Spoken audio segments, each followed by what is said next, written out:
My name is Anna Clark, and I'm going to read what I wrote on my Facebook.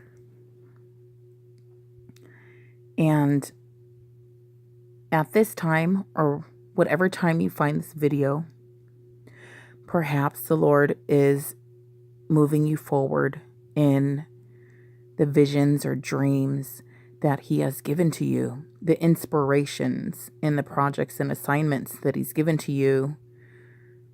Now, there's assignments that build you for the assignment. And so wherever you are in your walk, most likely He's trying to grow you and have you to progress in things of the Spirit and growing in our character and growing in relationships and unlearning certain things and learning certain things and healing certain things and helping us so that we can be ready to be most effective or more effective. And so anyway, I'm going to read what I wrote in my Facebook. Let me help you to identify the enemy and how he moves through willing vessels. Sometimes they know and sometimes they don't. And then I think I want to read to you a poem that I wrote at least 7 years ago, maybe. And I want to remember to read that to you. I'm checking if it's in my email right now because I learned if you email yourself things, you'll never lose it, right?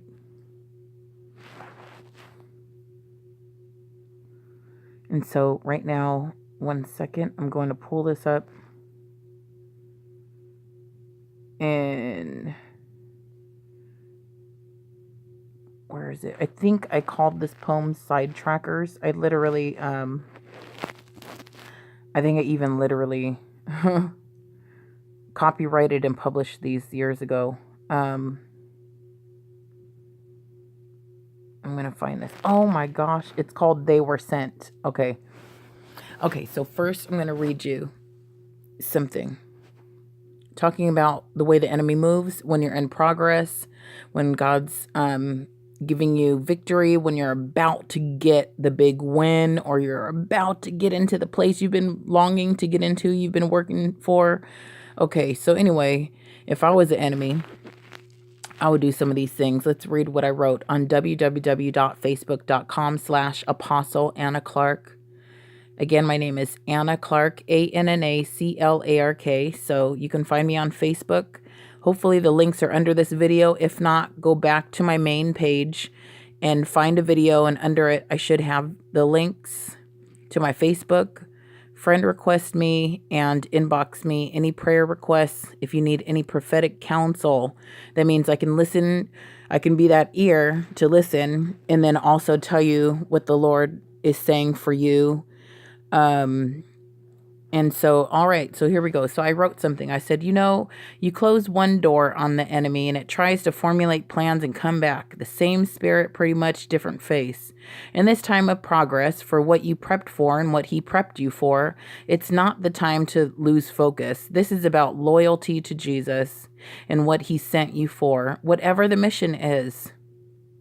If I was the enemy, I'd send hilarious or non-stop pestilence by day, via any means, your cell phone and texts, knocking on your doors and the windows all at the same time. And I'd send good-looking opportunities. I'd send people with insecurities who turn envious, because that's a murderous spirit. I'd be afraid you'd complete your mission, and that's why I would send these dangerous spirits and weak people that won't level up. Also, I'd do this if I was your enemy because I would be afraid you would complete your mission if I would not do so. I'd send boundary ignorers and narcissists. I'd send what looks right, but it's not from God.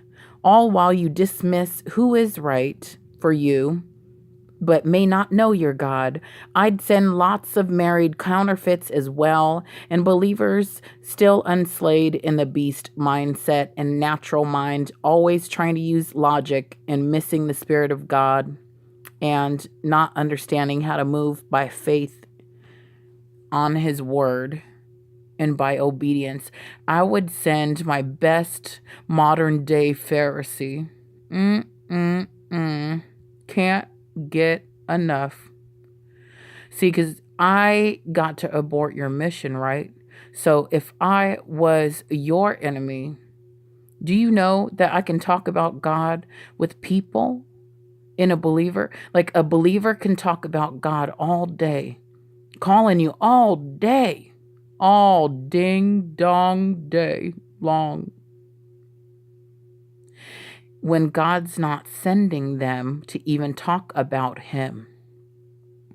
And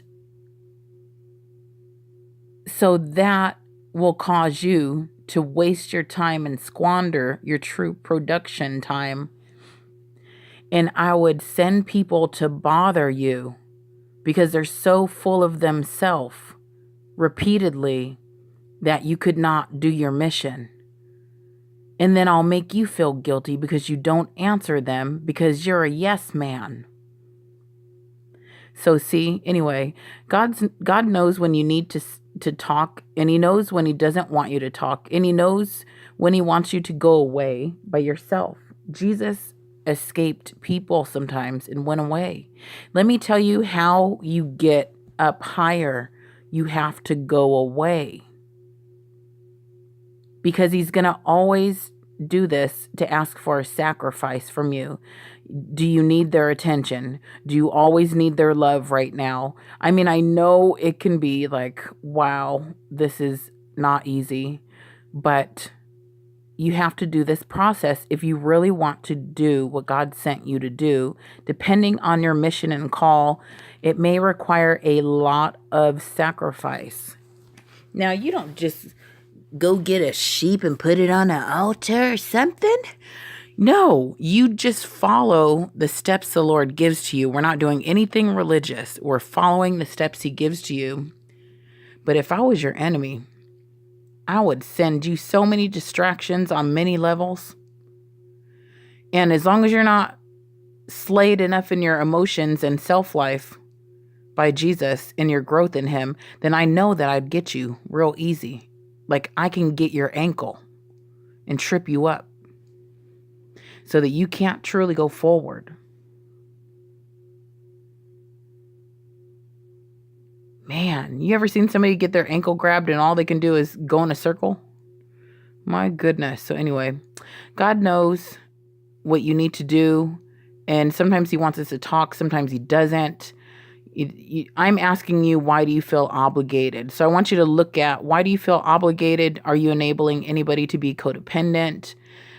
There's a time when you are to be there for people, and that could be in emergency times. But there are also, services and systems set up to help in that. But sometimes the Lord wants to use you. But there's other times, not in emergency times, but there's times when people that have mental or emotional issues that really need to sit on a counselor's couch and see about getting some healing by talking some things out, perhaps, or perhaps they need to go get some deliverance. And it's these people that will attach themselves to your light because you comfort them. You always make them feel better, but you're drained when you're done and you're unpaid. This is the time when God might want you to cut off some things that you're not to help in anymore. Do you know when it's time to change directions, or when it's time to keep going in the direction that you're going, but tell some, I care about you, but God's moving me right now, okay? And so there's times when you're going to have to do this. Jesus was saying, like, if you love anybody more than me, oh my God, that's a perfect verse. If you love anybody more than me, you can't be my disciple. Can I also say, He'll tell you, if you love anybody more than me, You cannot be my builder. If you love anybody more than me, you cannot be my overseer on whatever project he's giving you to oversee. If you love anybody more than me, I cannot tell you some of the secrets that I'd want to unveil about money or about business or about running this program or about how to discern or about how to hear my voice in many various ways. If you love anyone or yourself or anything, or if you love the security of your check, if you love the security of your job, if you love anything, and I'm not putting down a job, obviously everybody needs their income, but get it in the way God leads you to. And when he tells you to leave, or if he tells you to do something on the side, do it. But if you love anything in this world more than him, how can he really take you to where he wants to take you? See, he owns this whole place. He's just trying to have people to entrust it to. So anyway, there's a time when the Lord's sending you to people. This is a time, there's going to be specific times when you've been tired of some assignments, but it wasn't time to let it go. It's important to wait on his timing, but there's a time when he wants you to let go. There's a time when you water, uproot, build, patch a wing for a season. And, there's some people that never learn to fly. They never learn to stir themselves up. They never learn to walk by faith. They never learn, and they blame everybody else. And even if the situations that they're in are bad, they are there because they sort of created it. And even if they didn't create it, they created it by irresponsibility. And that which they're in is what they're left with, because they will not arise. And so how long will you patch that wing up? How long will you straighten their wings? How long will you put the princess crown back on? How long will you fix the king's crown? How long will you wash their feet off? How long will you keep delivering them from the same issue that they open a door to again, or the same rut? How long are you going to pick them out of the same rut? How long am I going to get the crane and uplift your ass from this quicksand? How long am I going to give you the lecture or the love talk or the encouragement? How long am I going to pat you on the back? How many hugs? How many hugs till you learn to love yourself? How long till our people just learn to obey the Lord so that he can get them ready and they can sort of fix their self in his presence? Like if you worship or you seek him or you pray, there's healing. If you sit in the rest of God, there's healing. But there's people that won't sacrifice so that they can get their healing.